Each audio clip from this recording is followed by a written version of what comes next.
पटना के Danapur court campus में एक कुख्यात अपराधी की गोली मारकर हत्या कर दी गई। पुलिस ने उसकी हत्या कर भाग रहे 2 बदमाशों को पकड़ लिया। मृतक की पहचान बेटा के सिकंदरपुर निवासी अभिषेक उर्फ छोटे सरकार के रूप में की गई है। कैदी की मौत के बाद उसे हथकड़ी लगाई गई।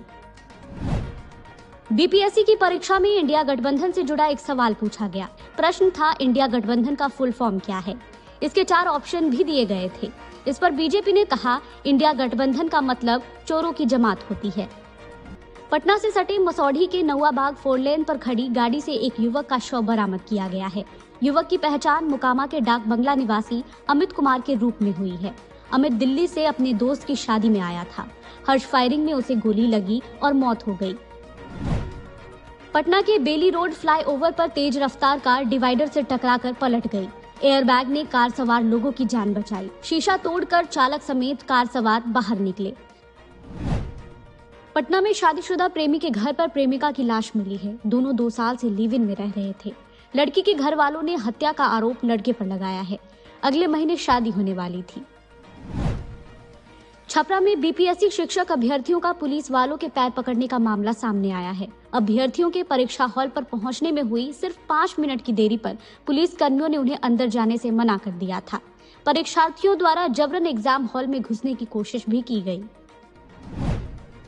लालू के करीबी आरजेडी एमएलसी सुनील कुमार सिंह ने सोशल मीडिया के जरिए मुख्यमंत्री नीतीश कुमार पर तंज कसा है। एक्स पर उन्होंने लिखा, विस्कोमान भवन में लिखे हुए नालंदा ओपन यूनिवर्सिटी को पानी के फव्वारे से प्रशासन ने आनन फानन में 14 दिसंबर को मिटा दिया। इस पोस्ट में उन्होंने कहीं भी नीतीश कुमार का नाम नहीं लिखा। पटना में गया की एक सिपाही पत्नी ने थाने में पुलिस वालों पर जबरदस्ती संबंध बनाने का आरोप लगाया है। उसे भद्दी भद्दी गालियां दी गई। विरोध करने पर पुलिस से उलझने के आरोप में जेल भी भेज दिया गया। 9 दिन जेल में रहने के बाद अब पीड़ित महिला न्याय के लिए महिला आयोग पहुंची। जयनगर रेलवे स्टेशन पर खड़ी मुंबई जा रही पवन एक्सप्रेस के एसी कोच B1 में अचानक आग लग गई। हादसे के बाद प्लेटफॉर्म पर अफरा तफरी मच गई। घटना के वक्त ट्रेन लोकमान्य तिलक टर्मिनल के लिए खुलने वाली थी। राजधानी पटना समेत प्रदेश के अधिकतर भागों में पछुआ हवा के प्रभाव से ठंड में बढ़ोतरी हो रही है। कई स्थानों पर न्यूनतम तापमान के साथ ही अधिकतम तापमान में भी कमी दर्ज की गई है। वहीं पटना सहित 14 जिलों के न्यूनतम तापमान में वृद्धि दर्ज की गई है। पिछले 24 घंटों के दौरान भागलपुर जिले का सबौर प्रदेश का सबसे ठंडा स्थान रहा, जहां का न्यूनतम तापमान 7 डिग्री सेल्सियस रिकॉर्ड किया गया। मौसम विज्ञान केंद्र पटना के वैज्ञानिक कुमार गौरव ने बताया कि अगले 4 दिनों के दौरान प्रदेश में मौसम में किसी विशेष परिवर्तन की संभावना नहीं है। आज के मौसम विश्लेषण के अनुसार राज्य में पछुआ हवा का प्रवाह जारी है। अगले 24 घंटों के दौरान राज्य का मौसम शुष्क बना रहेगा एवं राज्य के अधिकतम एवं न्यूनतम तापमान में कोई विशेष परिवर्तन की संभावना नहीं है। साथ ही हल्के से मध्यम स्तर का कुहासा सुबह के समय राज्य के अधिकांश भागों के 1 या 2 स्थानों में छाए रहने का पूर्वानुमान है। अररिया जिले के बैरगाछी ओपी थाना क्षेत्र अंतर्गत राष्ट्रीय उच्च पथ संख्या 327 पर डीआईयू प्रभारी की टीम ने बैरगाछी पुलिस के सहयोग से वाहन जांच के दौरान एक पिकअप से 873 लीटर शराब के साथ वाहन चालक समेत एक तस्कर को गिरफ्तार किया। मधेपुरा जिले के धैलाड़ प्रखंड अंतर्गत जागी टोला मुसहरी मोड़ के पास ट्रैक्टर के पलट जाने से उस पर सवार 2 लोगों की मौत हो गई। ट्रैक्टर के नीचे दबने के कारण दोनों की मौत हुई। शिवहर जिले के फतेहपुर में महिलाओं को जागरूक करने के लिए सखी वार्ता रैली का आयोजन किया गया। इस दौरान महिलाओं को प्रधानमंत्री मातृवंदन योजना के अलावा महिलाओं को मिशन शक्ति अंतर्गत संचालित सभी योजनाओं, बाल विवाह, दहेज उन्मूलन, लिंग आधारित हिंसा, लैंगिक समानता और लिंगानुपात सामान्य जैसे विषयों की जानकारी दी गई।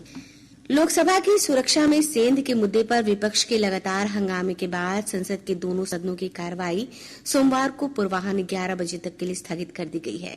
इस मामले को लेकर संसद के दोनों सदनों की कार्रवाई के दौरान शोर शराबा जारी रहा।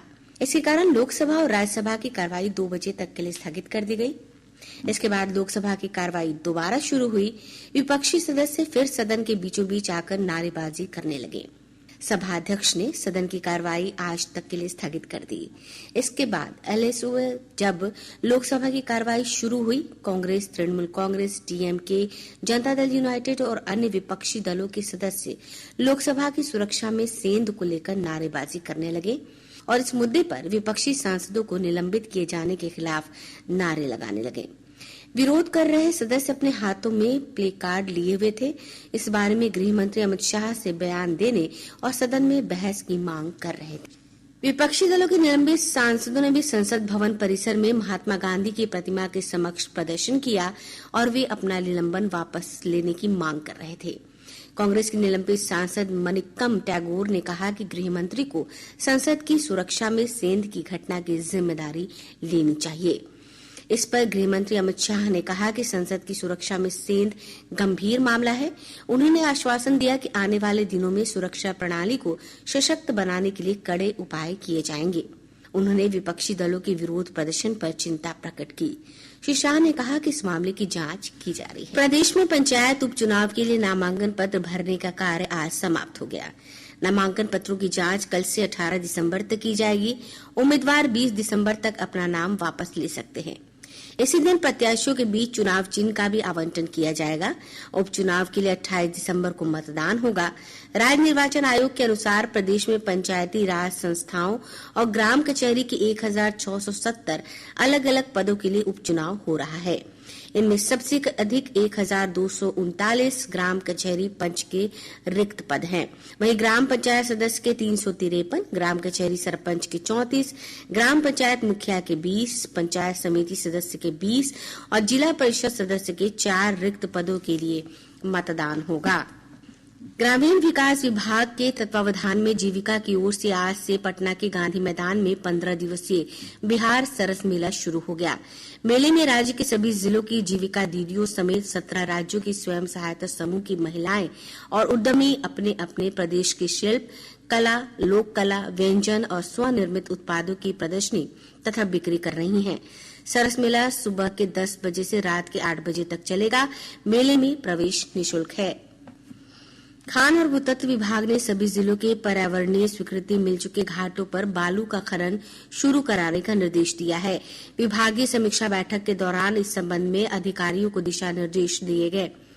गौरतलब है कि राज्य में ऐसे 80 से अधिक बालू घाट हैं जहां पर्यावरणीय स्वीकृति मिलने के बावजूद अभी भी बालू खनन शुरू नहीं हुआ है। मुख्यमंत्री नीतीश कुमार ने आज नवादा में गंगा जल आपूर्ति योजना का लोकार्पण किया। इस योजना के तहत शहर के 70 वार्डों के 13,965 घरों में शुद्ध पेयजल के रूप में गंगा जल की आपूर्ति की गई। मुख्यमंत्री ने कहा कि गंगा जल आपूर्ति से